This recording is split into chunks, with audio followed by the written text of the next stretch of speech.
Judas Priest, aqui. British Steel, meus amigos. Aí, tá até com a capinha quebrada, até tocar aí, ó. Esse é raiz mesmo. Escutei até dizer chega. 45 anos completados em abril e vamos, junto com o nosso brother Gustavo Matti, aqui conosco mais uma vez, mergulhar nesse disco aí, porque é tão emblemático, é tão importante, tão falado, porque tem essa grandeza toda. Vamos nessa, mergulhar nessa viagem sonora, meus amigos. Vamos nessa!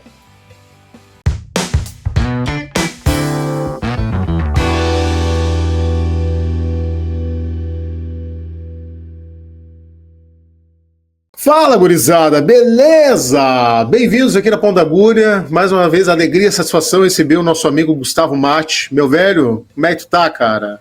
Prazer te ter novamente, meu querido. Firme? Firmeza, Cássio. Prazer é todo meu velho. Bora lá, vamos conversar sobre esse disco massa aí. Vamos dar, cara. Gustavo, já na lata aqui, cara. Aqui não tem rodeio aqui mesmo.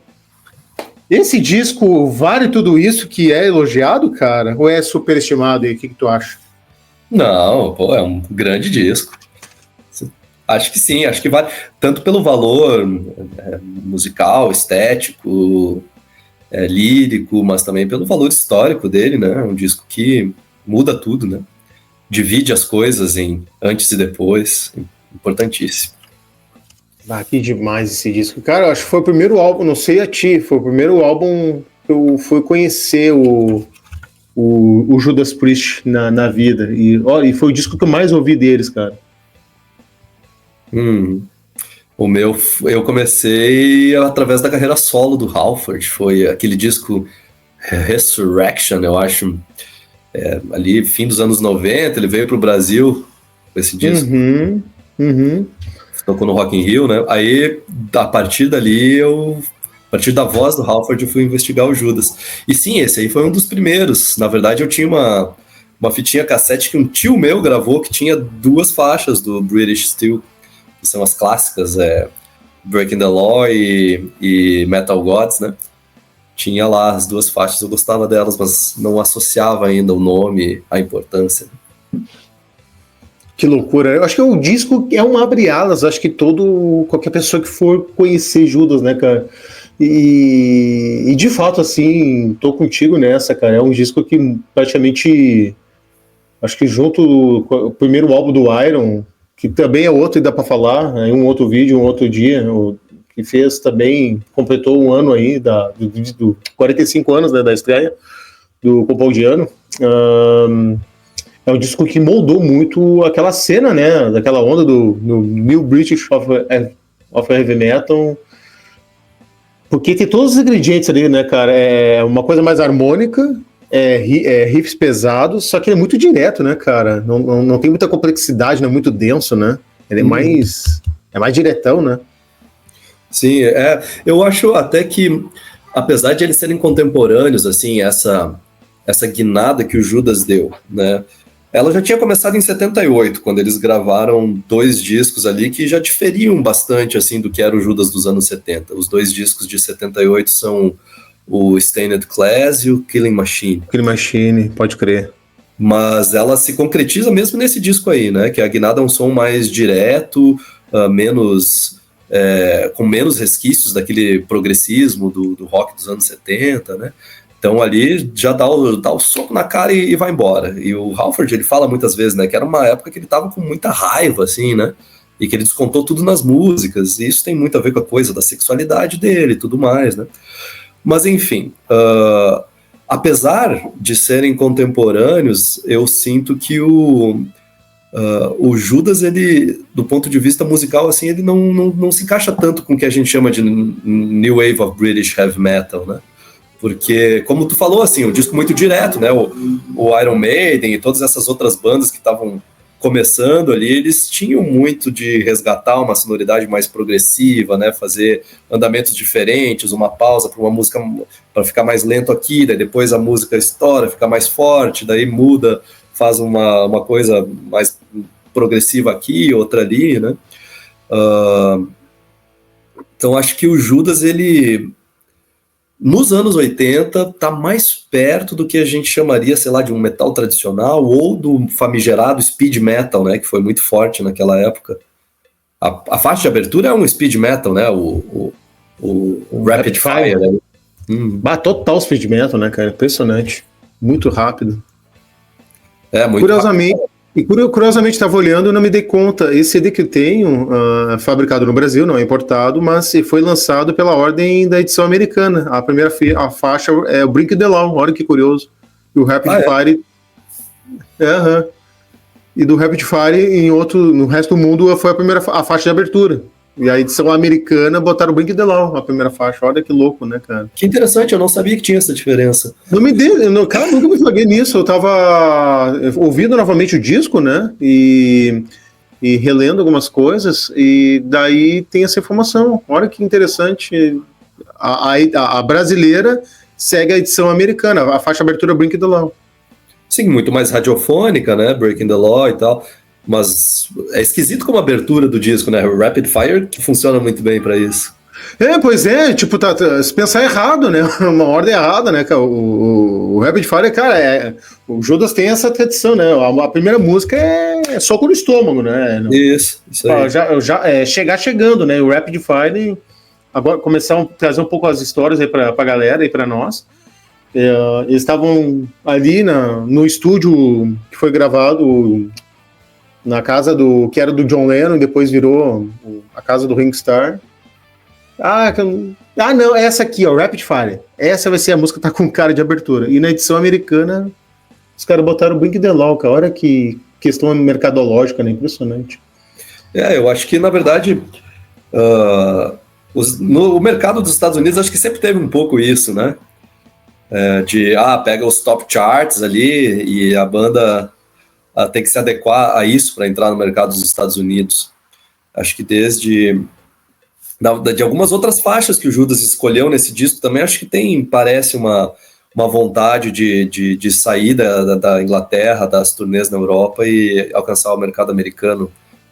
Eu penso especialmente em Living After Midnight, por exemplo, né?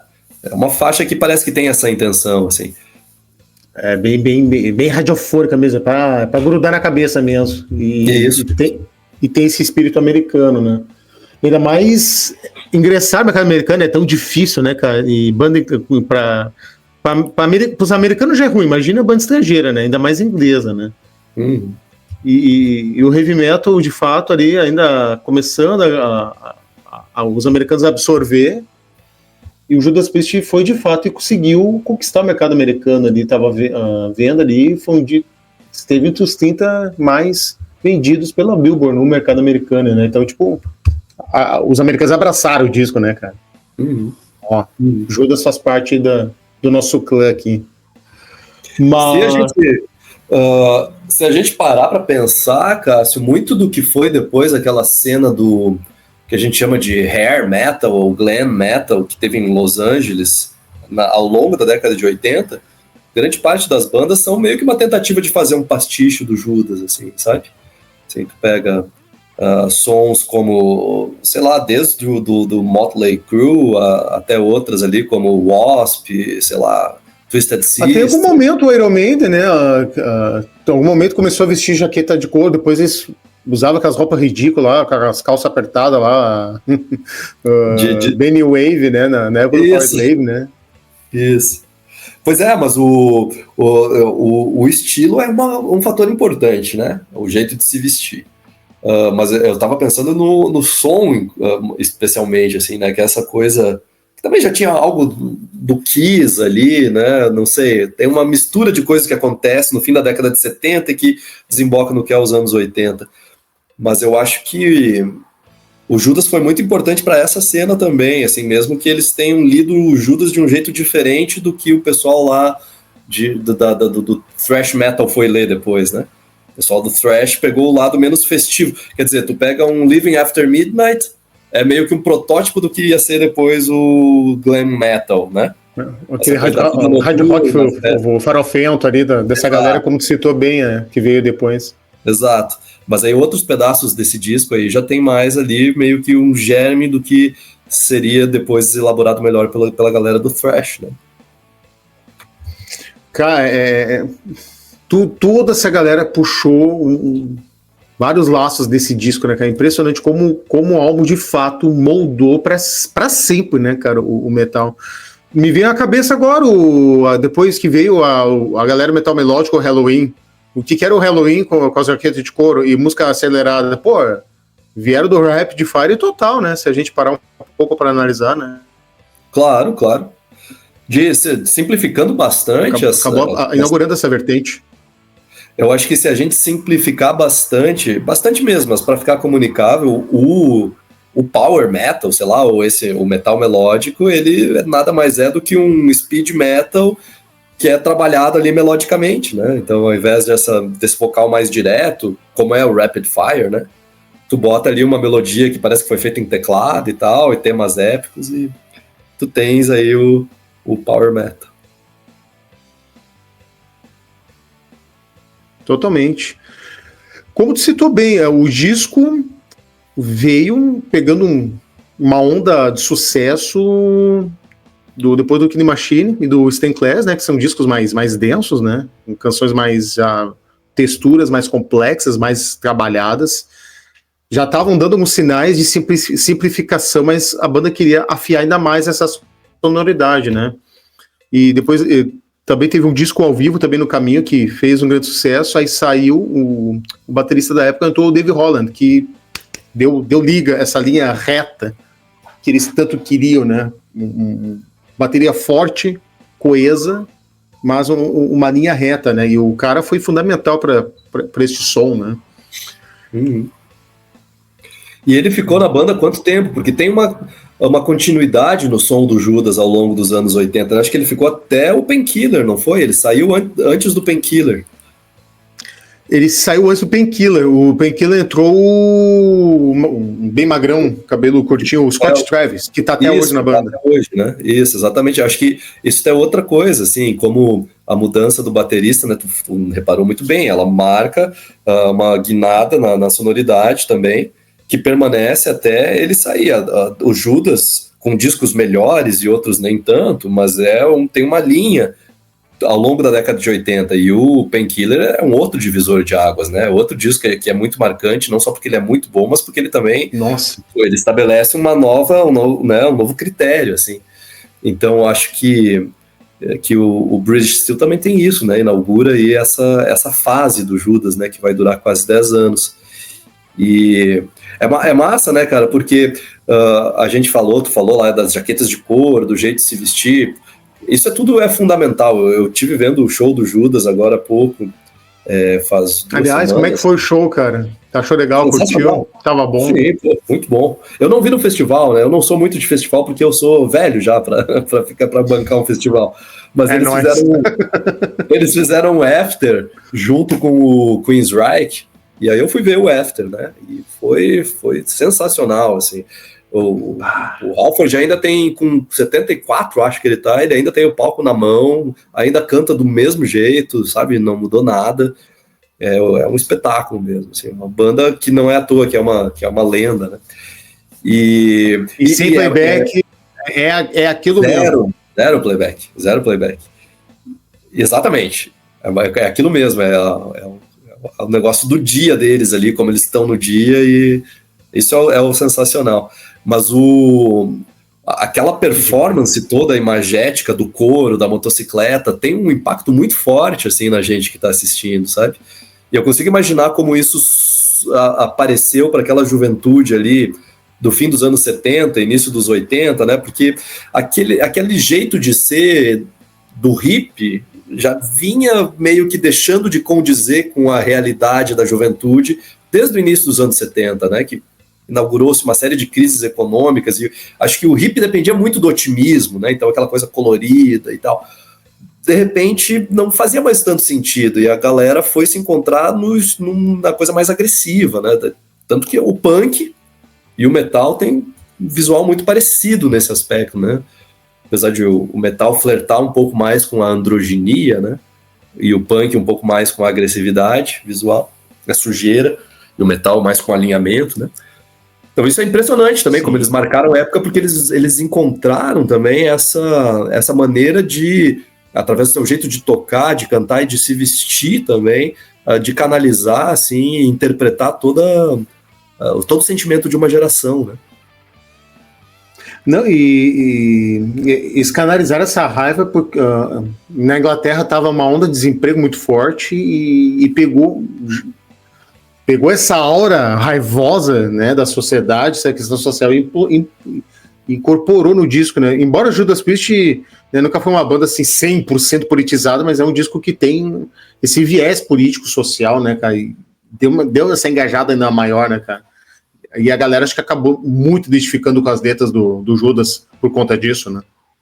Claro, o Lester Bangs, que é aquele crítico, né, famoso da época, lá, um dos responsáveis por criar o termo heavy metal, ele falava muito isso, que a diferença do punk e do metal ali, né, bom, eles estão nascendo no mesmo contexto, mas o punk vai direto ao ponto, ó, o problema é esse, a gente tem que mudar isso, e faz a crítica, né, nomeando as coisas. O metal já vai mais para a sensação mais difusa, né, a gente tá com raiva, a gente não sabe exatamente o que quer, mas a gente tá com uma bruta raiva aqui, a gente quer botar essa raiva para fora, né. Não precisa dizer que o problema é o presidente tal, a rainha tal, né, a rainha da Inglaterra, ou a Margaret Thatcher, mas eu tô aqui, a única coisa que sobrou para mim é quebrar a lei, né, é o breaking the law. Sensacional. Trazer umas histórias e curiosidades para todos nós aqui, o pessoal de casa juntos nesta resenha nossa aqui.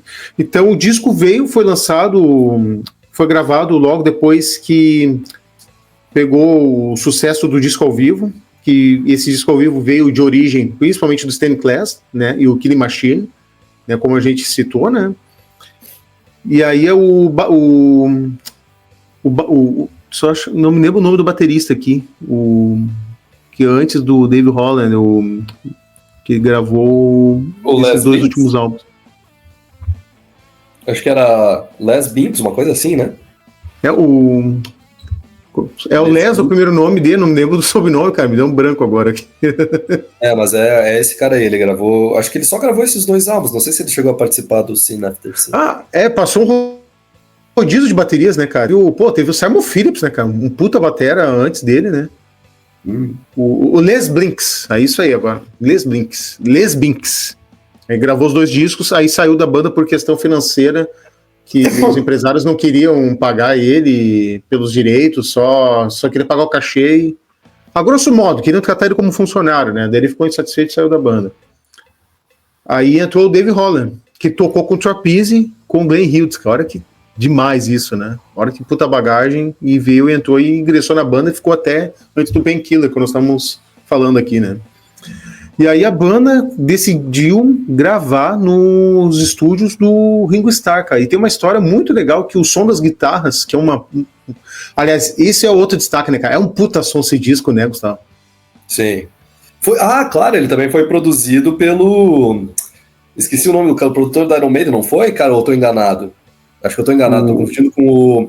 Tô confundindo, cara. Não é o mesmo, é outro cara. Não mesmo o clássico lá do Maiden, já até morreu, fugiu o nome do cara, mas cadê aqui o produtor, Vou achar já. É que eu ando escutando muito o Blue Oyster Cult, que é um disco de 1981 que eu ando ouvindo bastante. Maravilhoso.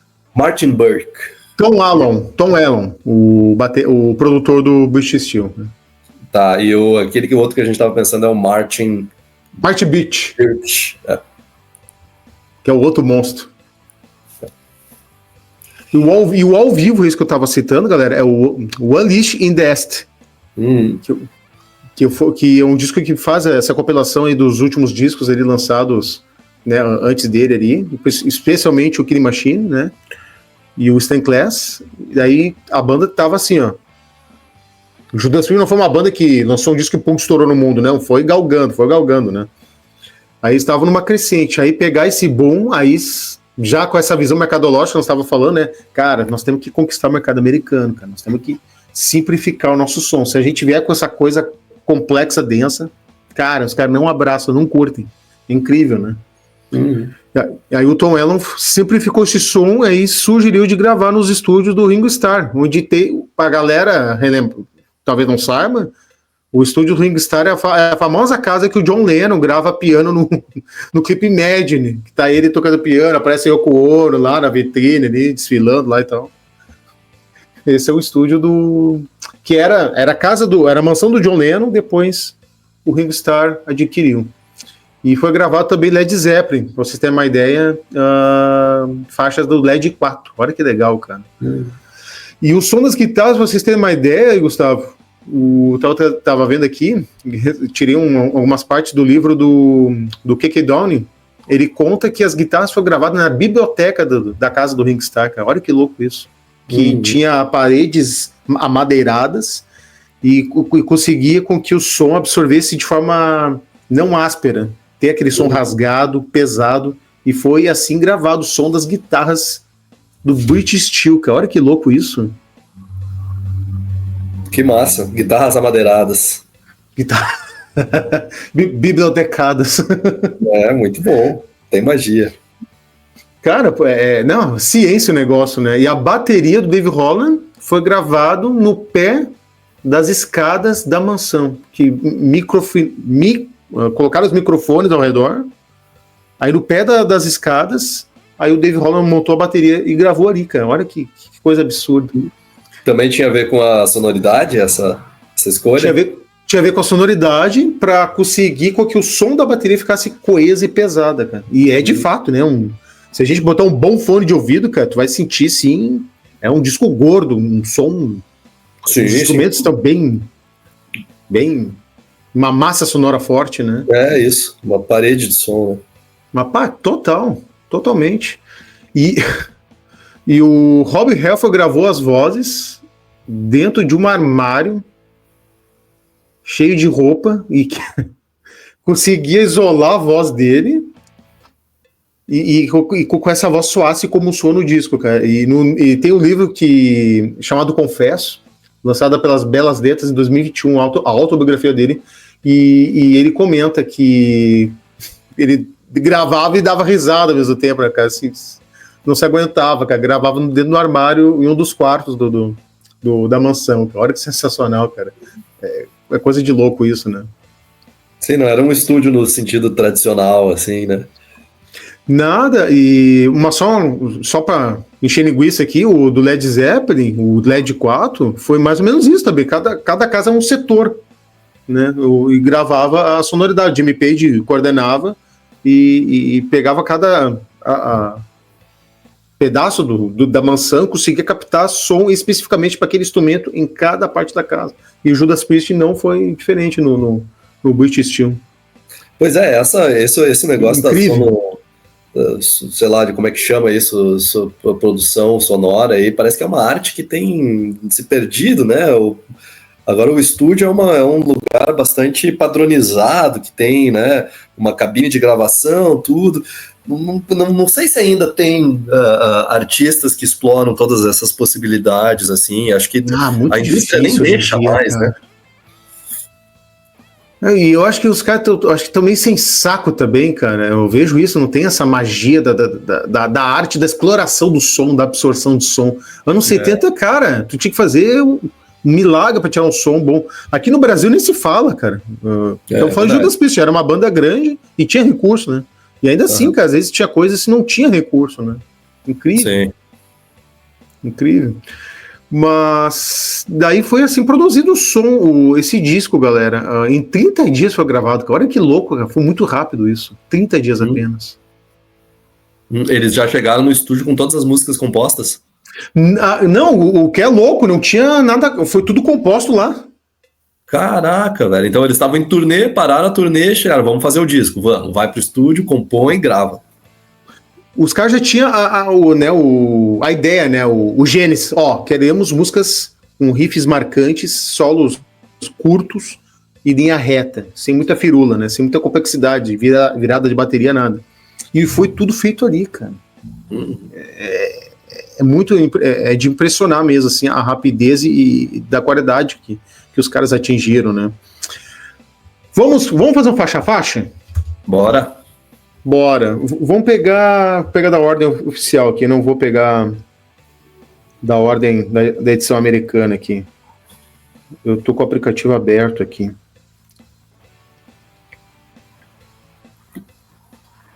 Vamos abrindo aqui. A primeira música nós estávamos falando, né? O Rapid Fire. Cara, não é erro de. Seria erro meu dizer que seria uma música meia punk também? Cara, em alguns aspectos, veja, a Rapid Fire, ela tem a batera ali que é irmã daquelas D-beats, né? Tum, pá, tum, pá, tum. Não é exatamente igual a D-beat clássica do hardcore.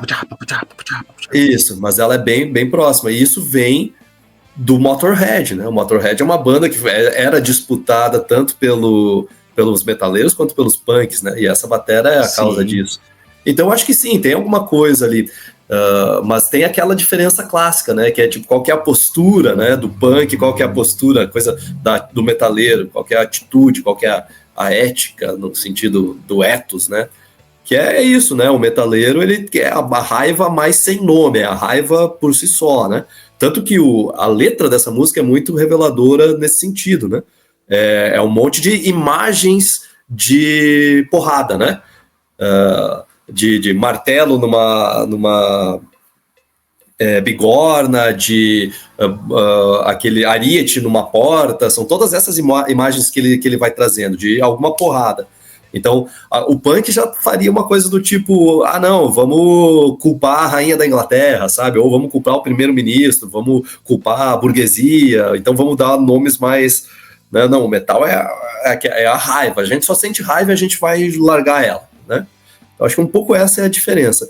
Mas sonoramente, acho que sim, cara, tem familiaridades, assim.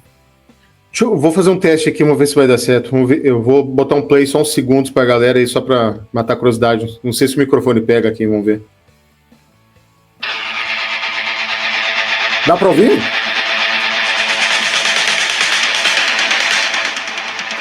Não dá pra ouvir nada.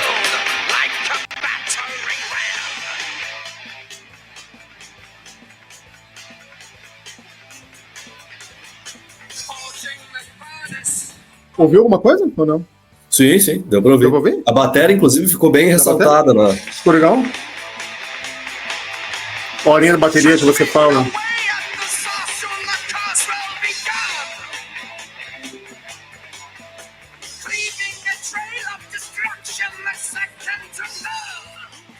Totalmente. Cara, e Cássio, essa música ela tem uma coisa que eu gosto de ressaltar sempre. O metal assim acabou tomando um rumo diferente, assim, parece que o Judas ainda tá num momento em que a canção, né, é muito importante, aquela coisa de tu ter a divisão ali, né, que é o verso, daí o refrão, daí o verso de novo, daí o solo e o refrão e a letra ser muito importante, né. Depois o metal foi meio que perdendo essa e trabalhando só mais o som, né. Até porque virou um ritmo muito internacional e a pessoa de um país que não fala inglês, né, não necessariamente vai se interessar pela letra. Mas em Rapid Fire, eu acho o Halford um excelente letrista, ele domina a arte da canção, e essa música é um grande exemplo. Se tu parar para ouvir ela prestando atenção, você vai ver que toda a sílaba tônica das palavras que ele canta estão casadas exatamente com a sílaba tônica melódica, né? Então ele faz isso com muita perfeição. Ele vai separando e o que é legal, casa com as guitarras junto, né? Nas guitarradas tanto do Kick Down e do Glenn, né, cara? Claro, porque onde eles acentuam na guitarra, o Halford acentua também na melodia e na palavra, que, né, a sílaba tônica da palavra casa com a sílaba tônica melódica. Então, é uma perfeição. Não é fácil fazer isso. Tem que escolher as palavras certas para, às vezes, tu tem que escolher uma palavra em detrimento de outra que tu queria usar. Ele faz isso muito bem. Totalmente. A próxima faixa, a faixa que deu apelido ao nosso Sir Rob Halford, Metal Gods. Vamos ouvir o trechinho? Bora.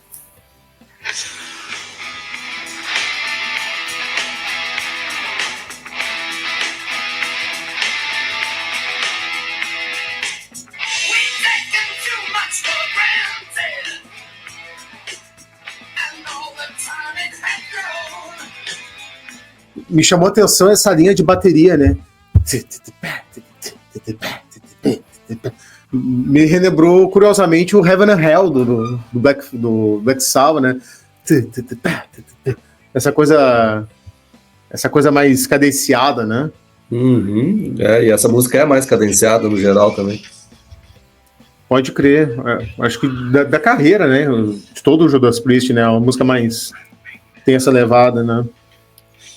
E eu tava vendo as histórias, é engraçado dar referência às influências do Halford em ficção científica. Olha que legal. Ele é fissurado em ficção científica. E o Metal Gods deu o que de fato a influência do Halford em News of the Road, aquele álbum do Queen, lembra aquela capa do robozão? Sim. Ele se inspirou aquilo na capa e vamos criar o Deus Metal que tem o controle sobre a humanidade e tal. E acabou, deu essa origem ao Metal Gods. Olha que legal isso. É o Iron Man também lá do Sabá, né?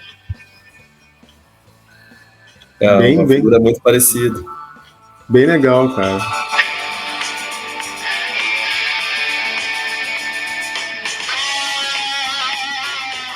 Dá só o entrando. Essa música também tem uma letra muito bem feita. Muito, né?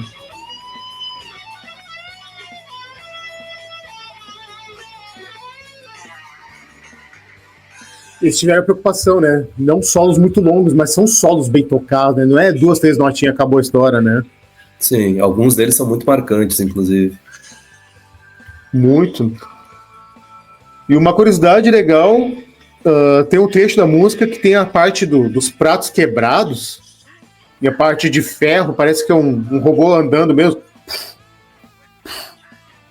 Tudo isso foi gravado organicamente, de garrafas realmente sendo quebradas, e os microfones ao redor, e o produtor teve a ideia de botar copos dentro de um saco e jogar no chão e ao redor de um círculo os microfones. E no ato do microfone captando, aí jogava os sacos com os copos e quebrando, né? E a parte junto dessa parte do robô caminhando, junto com os vidros, eram tacos de sinuca batendo ao chão e quebrando. Essa parte.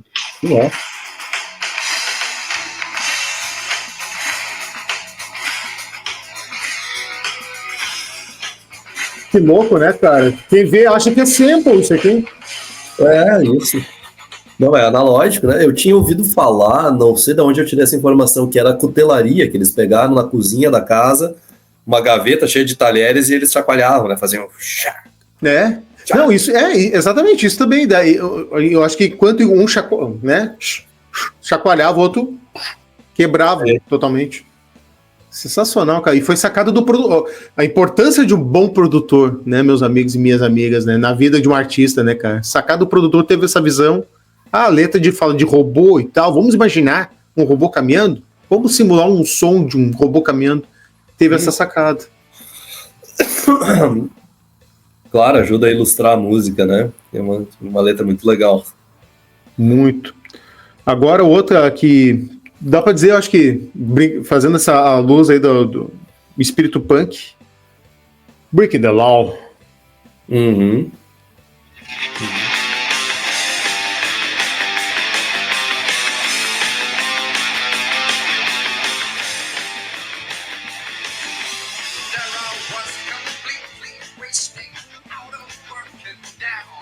Esse riff é sensacional, né, cara? É um riff bem marcante, né? E você falou, né, do espírito punk, é isso aí, ele tá falando aí, ó, eu tava lá totalmente desgraçado, sem trabalho, deprimido, frustrado, indo de cidade em cidade, ninguém se importava se eu vivia ou morria, é uma coisa meio assim, né? Aí eu decido pegar e ter um pouco de ação na minha vida, né? Quer dizer, Breaking the Law. Aí é o momento, né, cara? É o momento. A gente não pode esquecer também, sempre gosto de comparar a arte com o seu cenário político, econômico, ideológico. É o momento em que a gente está vendo nascer a Margaret Thatcher e o Ronald Reagan, né? O início do neoliberalismo ali. É um momento bem individualista também, né? Pegando o gancho nessa ilustração aí, perfeitamente você colocou aqui. Ao escrever a letra, Halford tentou se colocar na mente de um jovem desempregado, prestes a perder a sanidade. A político por natureza, ele afirma que sua intenção não era se posicionar como algum tipo de porta-voz. Como ele diz, nunca se colocou, nunca quis, né, como porta-voz de uma mensagem. Né? Mas, ao avaliar o desemprego disparando, detonando na Inglaterra, né, sentiu a necessidade de documentar e refletir sobre o tema. Cara. A música acabou sendo porta-voz, né, cara? Não tem. Desculpa, Ralph, mas acabou representando, né, cara? É porque eu acho que. É um hino trabalhista, digamos assim. Não, eu acho que funciona muito melhor, assim, expressar o sentimento de uma juventude, né, através desse sentimento mesmo, da forma musical para ele, é muito mais eficiente do que tentar reivindicar alguma coisa através da música, né? Eu não acho que a arte sirva como plataforma de reivindicação, mas de expressão dos sentimentos, né? Aí, nesse sentido, o Halford faz muito bem, assim, não preciso dizer, fora Thatcher, né, sei lá, faça alguma coisa pela classe trabalhadora, não precisa cantar uma música sobre isso, mas mostra como a classe trabalhadora, os jovens se sentem, né, isso é muito mais poderoso, eu penso, né. Não, muito. A quarta faixa, Grinder.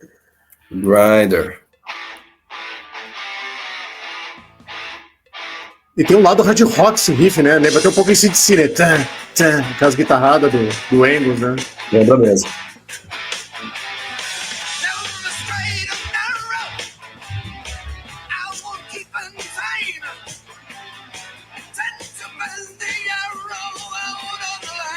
Sensacional. Bem hardão, né?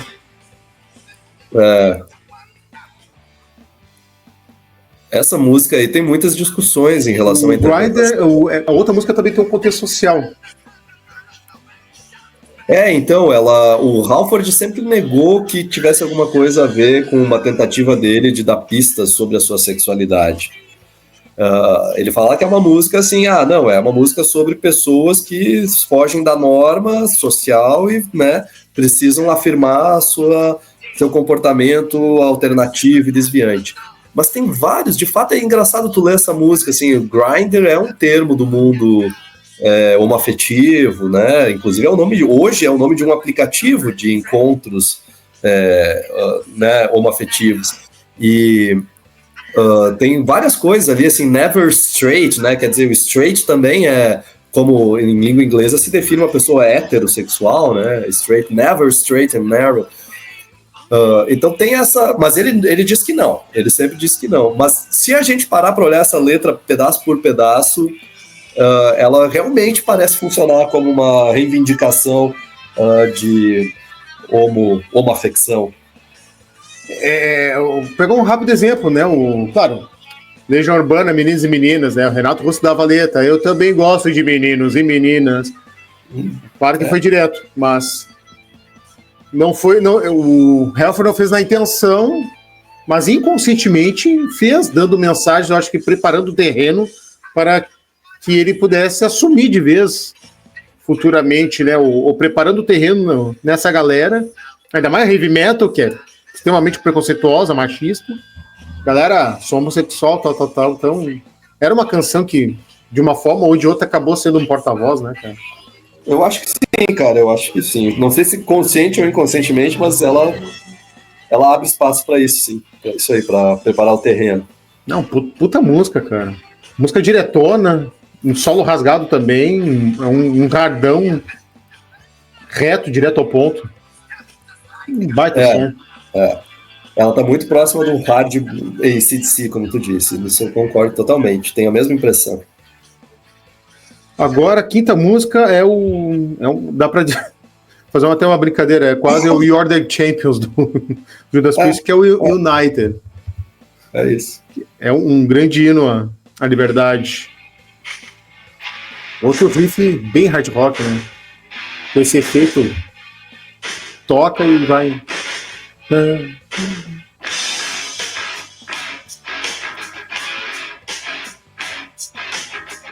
O que eu vejo pouca gente falar, o baixo do Ian Hill, cara, tá muito marcado o baixo dele aqui.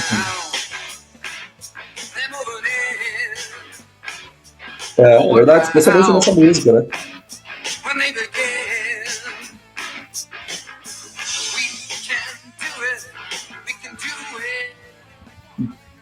Mais outra baita letra do Halford, e como destacou, cara, Halford, acho que se botar na linha heavy metal, é um dos grandes nomes como letristas, né, cara? Acho que capacidade de ilustrar temas sociais, como temas viajantes, fantasiosos, né? Incrível. E curioso, eles não tocam mais essa música ao vivo, né, cara? Eu não sei porquê, mas eles tocam só quando termina os shows, põe essa música de fundo, né? Isso, é a música a música que bota lá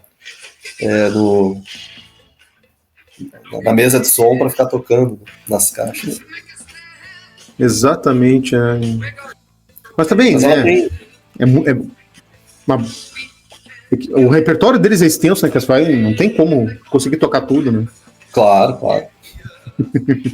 E essa música ela tem um caráter antêmico, né? Assim, né? Um hino, né? Para todo mundo cantar junto o refrão, né? Assim, criar aquela sensação de estádio, né?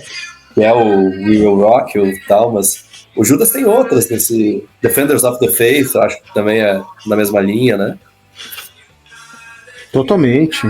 Não, é música de arena, né, cara? Total, né? Refrão fácil, pegajoso, ó, dá mensagem.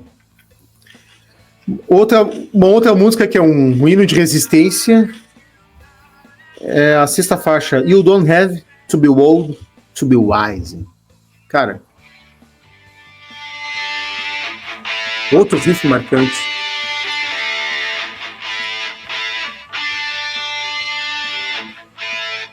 O Van Halen, assim também, né?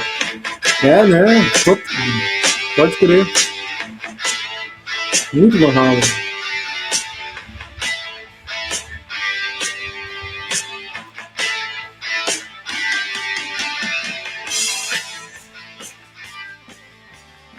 Não, o trabalho de riffs da dupla Tipton e Donnie, cara, é impressionante, cara. 30 dias fazer isso aqui é uma coisa de louco isso, cara. Incrível.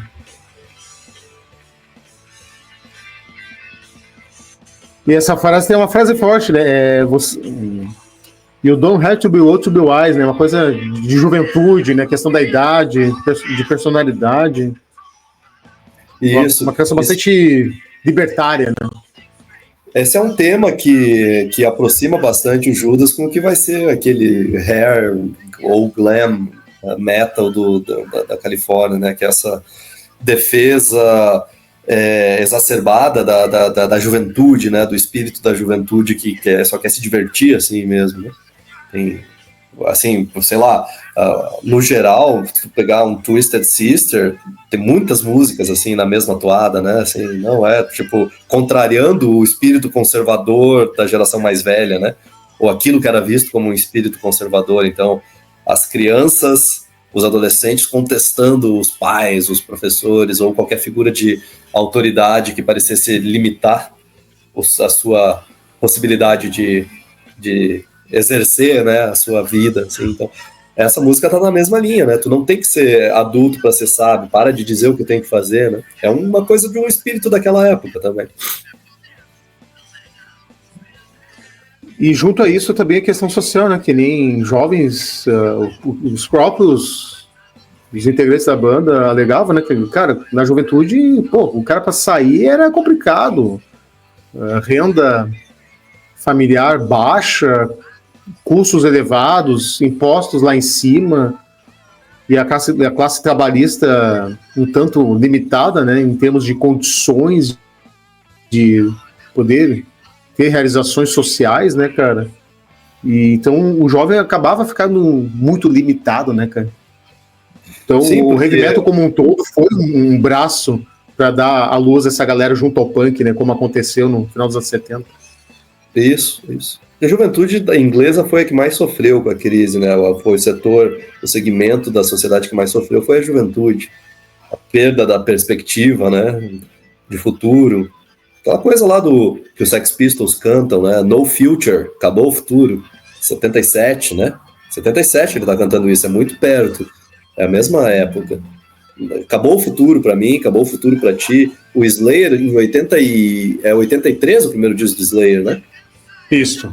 O Slayer canta No Future também, numa faixa, esqueci qual é a faixa do primeiro disco, mas é esse sentimento, né? Pra gente que é jovem não tem futuro. A geração que veio antes da gente conseguiu se fazer, mas a gente não tem mais como dar conta da vida do mesmo jeito. Acabou de uma forma ou outra canalizando a sonoridade do New British of Heavy Metal, né? De essa raiva social, né? E transportá-la para as canções, né? De uma forma, uma técnica mais apurada, né? A próxima faixa é o que nós estávamos falando há pouco, talvez a música mais festiva do Judas Priest. Antes de tocar as primeiras notas, tem uma história muito divertida aqui que eu separei aqui para nós. Tava o Rob Halford tentando dormir, e tava o Glenn na sala com o seu amplificador tocando riffs, né, criando e brincando com riff de lá, outro aqui, o volume considerável, até que o Metal God desceu as escadas, respirou fundo e foi lá trocar uma palavrinha com o homem. Glenn, que porra é essa, cara? Aí o Glenn, cara, te acordei. Porra, cara, foi mal. Pô, tô aqui tocando, praticando e tal, tô inspirado. Vou baixar o volume. Aí Halford virou de costas, aí falou: você está vivendo depois da meia-noite aqui embaixo, isso sim. Aí ele parou em seco na escada, deu um breve sorriso, olhou, virou as costas, aliás, virou pro Glenn, e o Glenn olhou para ele, tá aí, Living After Midnight.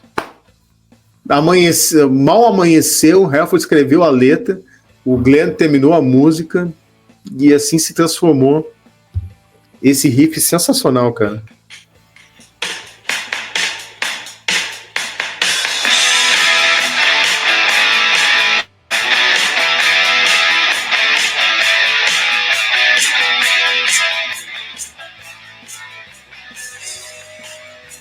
Sensacional, né? Olha que história.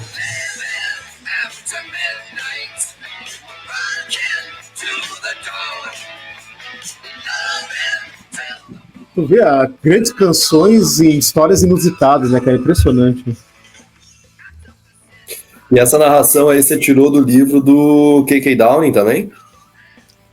Esse é do Keke Downing, sim. Da história do Keke Downing. Da autobiografia dele, cara. Incrível. Que massa, que massa. Essa música... a canção, acho que é a canção mais alegre da carreira do Judas, né? Eu acho que sim, ela tá na mesma linha ali daquela que a gente vinha falando antes ali, da You Don't Have to Be Old to Be Wise, né? Que é um pouco de se lembrar também a juventude, né? Tem uma música do... Deixa eu ver aqui só o negócio, só consultar porque eu esqueci o nome.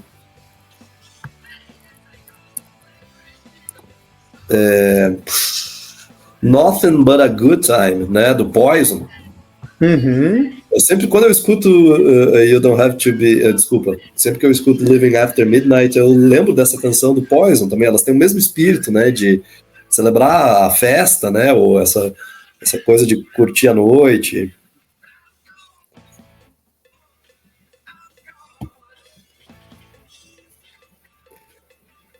Cara, é sensacional, cara.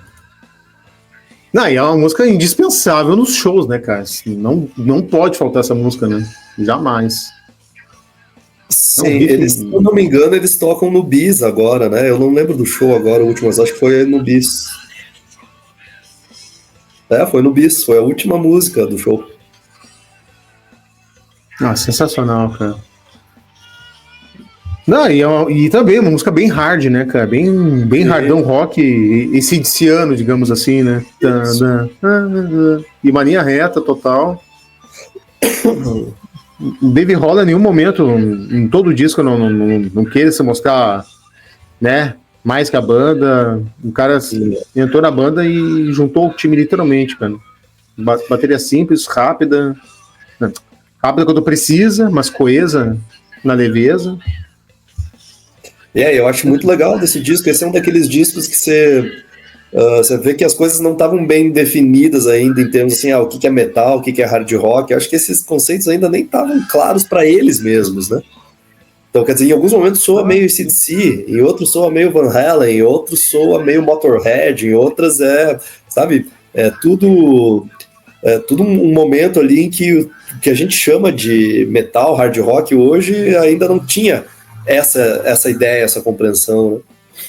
E eu acho isso poderoso, cara, porque deixa o artista mais livre, né? A partir do momento que o artista pega e diz assim, não, eu sou um músico de power metal, eu só posso tocar power metal, sabe? A tendência é se empobrecer, né? Totalmente. E eles estavam, né, nesses pontos que tu colocou, eles estavam muito à vontade, muito soltos, né? Muito tranquilos, muito confiantes, né? Sabiam onde estavam pisando e onde que queriam pisar mais, né, em sua trajetória. Estavam muito à vontade. Em tão pouco tempo, eles citam nos livros que parecia que foi mais tempo, né? Embora 30 dias foi rápido, mas parecia que foi mais dias, assim, mas trabalhando à vontade, sem pressão. Então, tipo, como eles conseguiram, embora um disco pesado, mas vários complementos dentro do heavy metal, eles conseguiram passear entre essas canções, né? Cara, estamos quase chegando no final das faixas. Vamos para The Rage.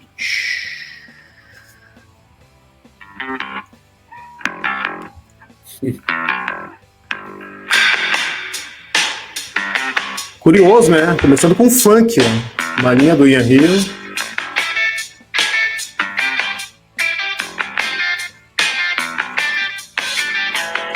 Um belo trabalho do Ian Hill. Um baita ali de baixo.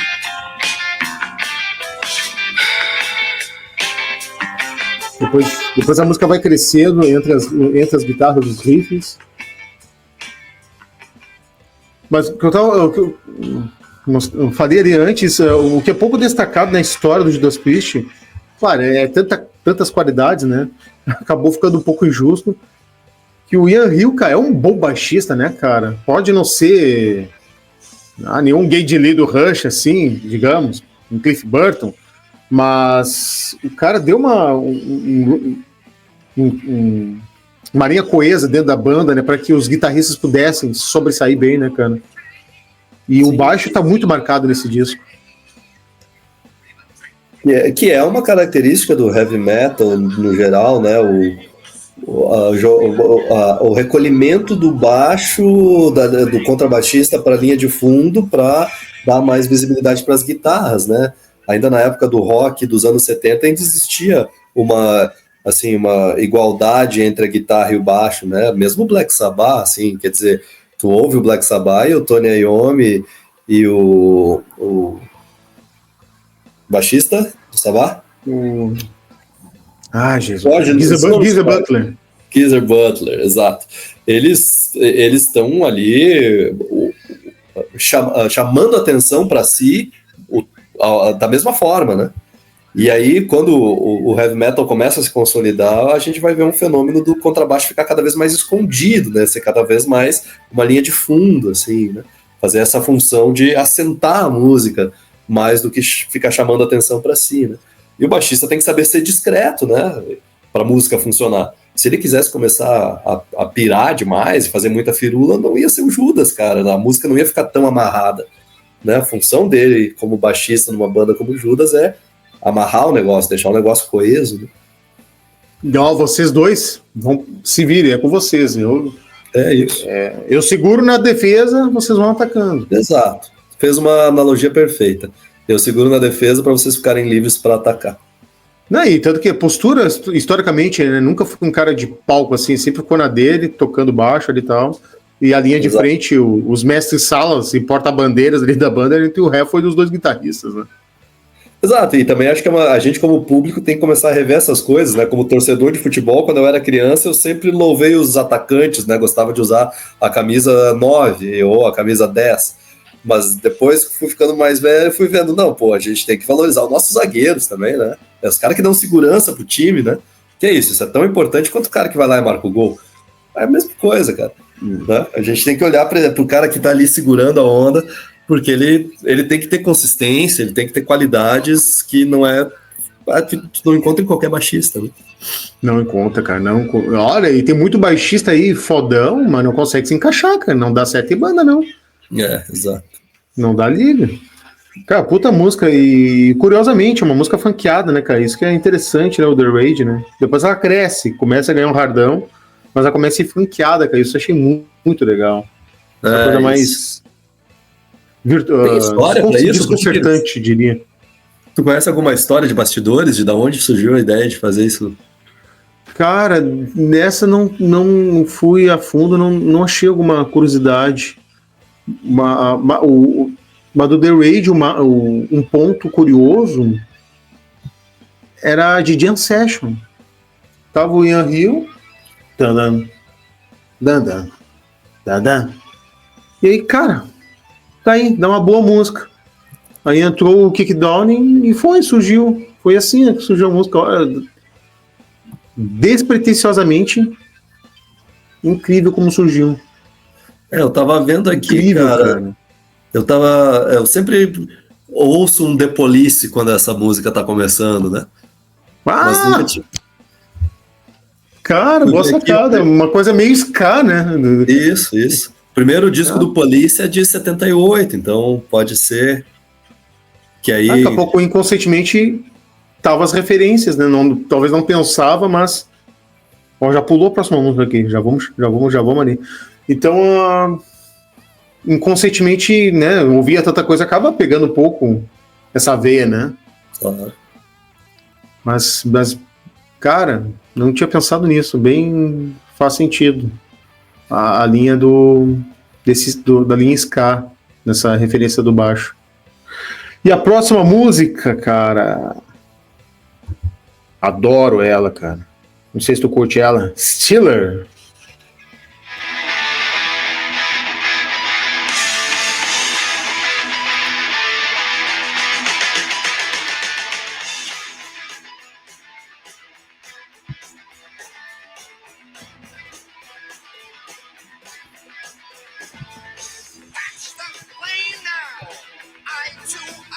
É quase uma prima do Rapid Fire, né? Assim, não tem a linha da bateria, mas bem aceleradinha, bem rapidinha, né? Uhum. Eu tava revendo a letra dela aqui agora para ver se tem alguma coisa, porque tem muitas dessas músicas aí que o Halford traz a figura desse motoqueiro, às vezes é um motoqueiro que vem do espaço, né? Aquela coisa da ficção científica. Acho que, cara, eu posso até trocar, mas eu acho que tá em Sinner, né? Esse motoqueiro que é meio que uma entidade que vem, né? Do pós-apocalipse. Tem essa figura do motoqueiro como uma figura solitária e super poderosa é muito presente, mas acho que não é o caso de Stiller, né? Embora ele esteja falando aqui de uma pessoa meio vestida como um motoqueiro, né? Mas não.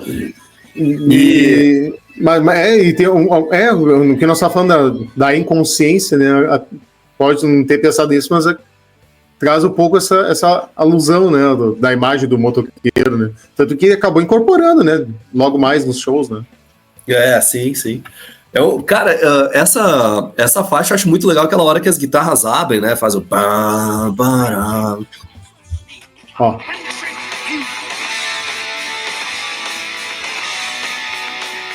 Faz essa troca. Muito bom, eu gosto muito.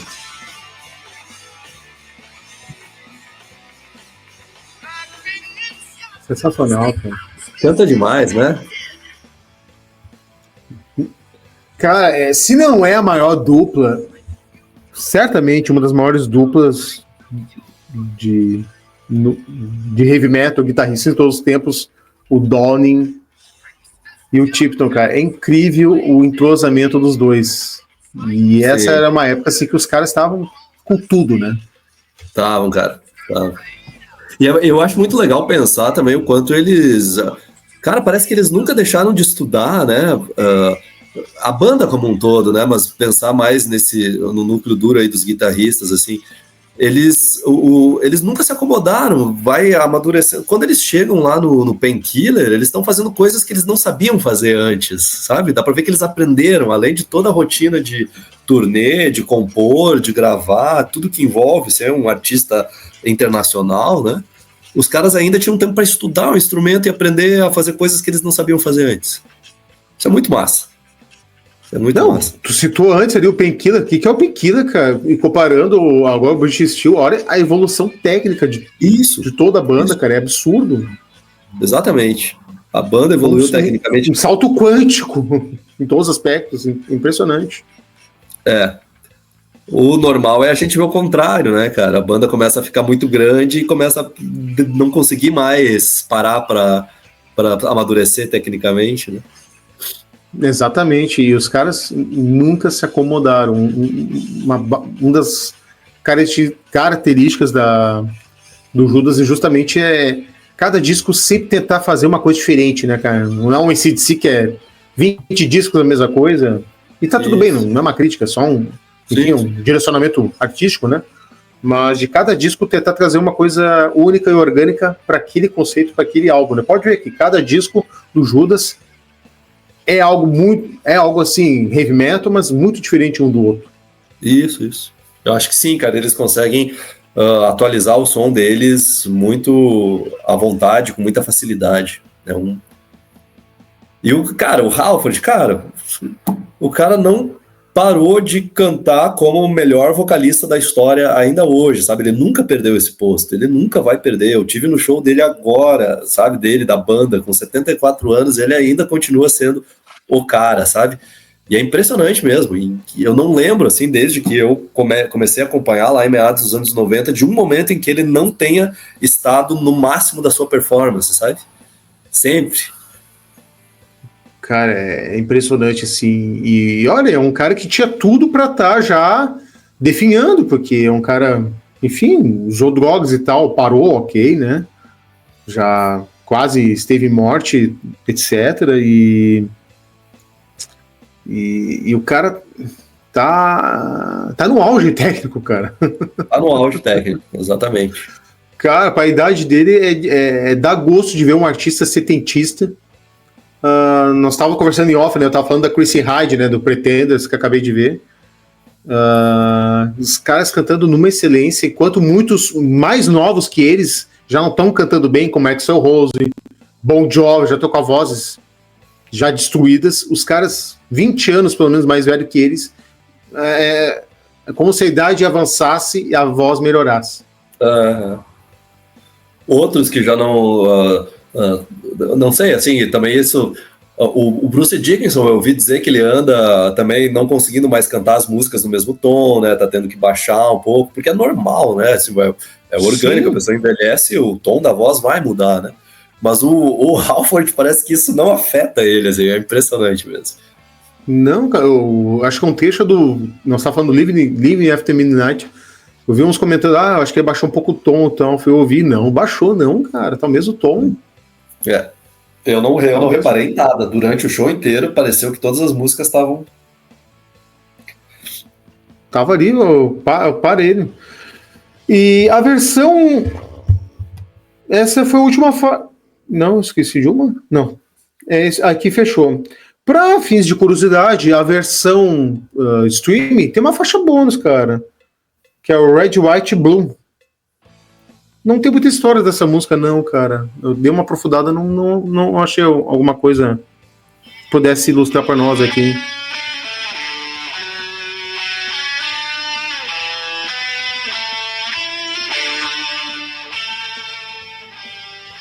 O riff Eu parece sei, agora me ocorreu que Electric Eye, né? Hã? O riff me lembrou um pouco do Electric Eye, aquele riff que parece um hino, né? Não tinha pensado nisso. Eu tinha pensado se não é a melodia do hino da Inglaterra, mas acho que não, né? Tá certo. Agora eu lembrei da história. Tem alusão ao hino da Inglaterra. É isso aí. Algum artigo que eu li tem essa ligação. Pode ver, tem o riff da guitarra, é tudo um hino. Aquela coisa arrastada. Meio solene até, né? Exatamente. É uma música divertida ali, cara. Red, White, Blue. Essa música não é desse disco, né? Eu acho que eles iam botar ela em outro, não sei se era o Turbo ou o Ram It Down. Tem uma história assim, né? Só que ela acabou não saindo. Ficou de fora e aí lançaram um bônus, uma edição comemorativa, aí incrementaram essa música. E na versão em estúdio, a versão bônus, aliás, de uma reedição que teve futuramente, tem a versão de Grinder ao vivo, pra galera. E esse disco bombou, fez sucesso nos Estados Unidos, fez sucesso na Europa, fez turnês em centenas de shows, fincaram de vez aos pés no mercado americano, fizeram clipes. O diretor do clipe do Break the Law é diretor de um documentário do Sex Pistols, que me fugiu agora, mas tá aí uma curiosidade legal aí para nós. E, cara, a partir disso em diante, como o Gustavão destacou muito bem, todas as bandas aí, vamos falar do bom português, copiaram do Judas. Pegaram a jaquetinha, copiaram, moldaram, começaram a querer trazer outras coisas em palco. O Judas ajudou a moldar também o show business, né? O show de heavy metal como algo teatral, não só banda em si, né? Isso é uma coisa que incorporaram e porque não inventaram também, né, dentro do heavy metal, né, que depois em diante Iron Maiden, né, Halloween, várias outras bandas trouxeram essa teatralidade pros palcos, né, até o próprio Black Sabbath na época com o Dio, né, então começou essas novas tendências de show business no rock pesado a partir do Judas Priest, né, cara, ajudarem a difundir essa visibilidade de palco, né? Cara, tu falou uma coisa importantíssima, inclusive isso aí da mudança do Sabá com o Dio, porque o Dio é um cara muito que tem essa teatralidade épica, né, exagerada, porque o Bruce Dickinson, num documentário que eu não vou saber qual, mas ele falou uma frase que marcou assim na minha cabeça. Ele diz que o heavy metal é vaudeville. Vaudeville é o termo que eles usam lá na Inglaterra para falar de uma coisa que aqui no Brasil a gente chamava de teatro de revista, que é uma coisa que não existe mais, mas é meio que, sabe aquele teatro popular, assim, que eram aquelas operetas que não eram para ser cultas, era para ser para classe baixa, assim, pouco escolarizada, dar risada, se divertir, passar tempo, meio que um sai de baixo da vida, assim, sabe? Só que nos padrões da época, que tinha mais música e tal. Enfim, ele disse essa frase, não, o metal é vaudeville. É esse tipo de teatro lá onde tu vai lá e tu exagera e tu toca a tua música. Então, sabe, é para gerar uma diversão despretensiosa e exagerada para a galera, né? É por isso que a gente, eu sou um cara baixinho de 1,5 m, ele diz, mas quando eu tô no palco eu tenho que crescer, porque eu tenho que, né, ser exagerado. Eu acho que o Judas o Halford, especialmente, é o cara que, não vou dizer que ele inventa, né, mas é que ele pega o holofote e bota em cima disso, ó. Isso daqui é a tendência que a gente tem que seguir agora, como você disse, remodelar a perspectiva do show business, né? Pegando esse gancho, Gustavão, um trecho aqui deixa eu corrigir aqui, o Kiki Downing fala no livro dele, essa inventividade incorporada nos palcos e pro próprio gênese do som do Judas que difundiu o heavy metal, né? Ele destaca que havia algo radicalmente diferente, não só sobre quem nos tornamos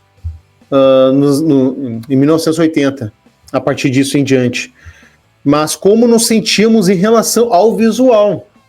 Enquanto estávamos em turnê, em 80, promovendo o British Steel, eu queria que o público nos olhasse lá em cima do palco e pensasse, esse é o Judas Priest. Da mesma forma que alguém vê um soldado usando uma camuflagem conclui, ele é do exército. Em 80 tínhamos conseguido, com as jaquetas de couro, palco, e entre outras bandas surgir e seguir nossos passos, a ponto de o visual de couro preto com rebeats se tornar não apenas sinônimo da banda, mas do heavy metal em geral. Não queria que o metal fosse apenas algo como religião, mas também adicionar um código de vestimenta apropriado aos dogmas dessa religião. British Steel, em 1980, fora a gênese de tudo, e isso foi extremamente gratificante na época. Então, cara, isso aí fecha, aliando isso que tu falou perfeitamente, o quanto ele foi difusor de águas para a banda e para o próprio heavy metal de modo geral, né? Sim, com certeza. Cara, palavras finais, Gustavão. O que tu vê aí pro British Steel aí pras próximas gerações? Para as próximas gerações, não sei, mas sinto que para essa geração agora é um disco e uma banda e uma época da música que vem sido revivida, cara, com nostalgia, assim.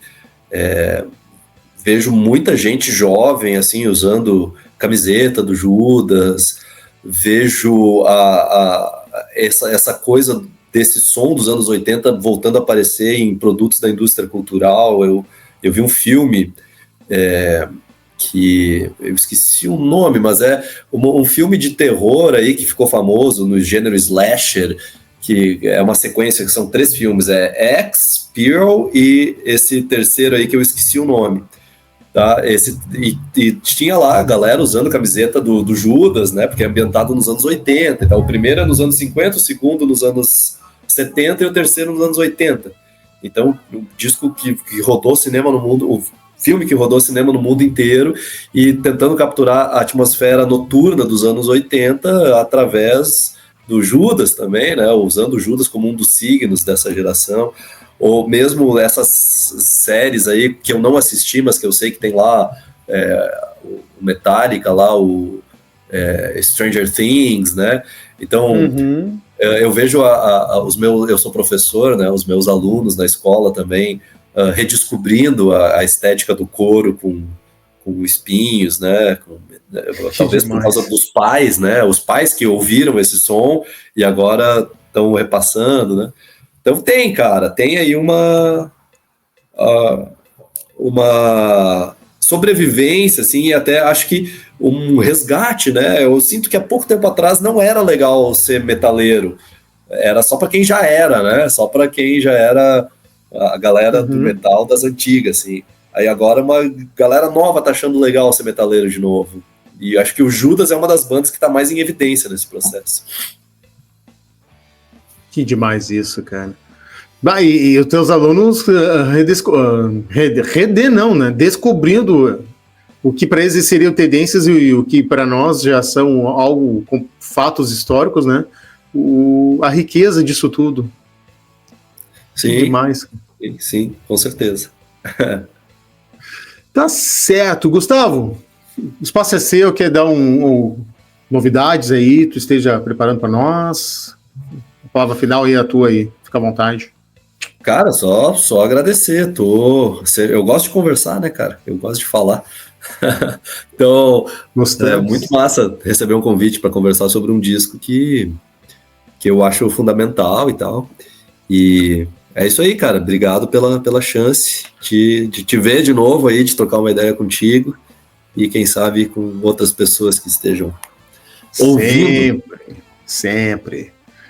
Meus amigos, minhas amigas, muito obrigado por estar com a gente. Siga o Gustavo Mate aí no Instagram. Siga nós aqui na Pão da Agulha. Inscreva-se agora mesmo. E também lá no Instagram, tem conteúdo exclusivo lá. E não perca o próximo vídeo, a próxima resenha, o próximo disco.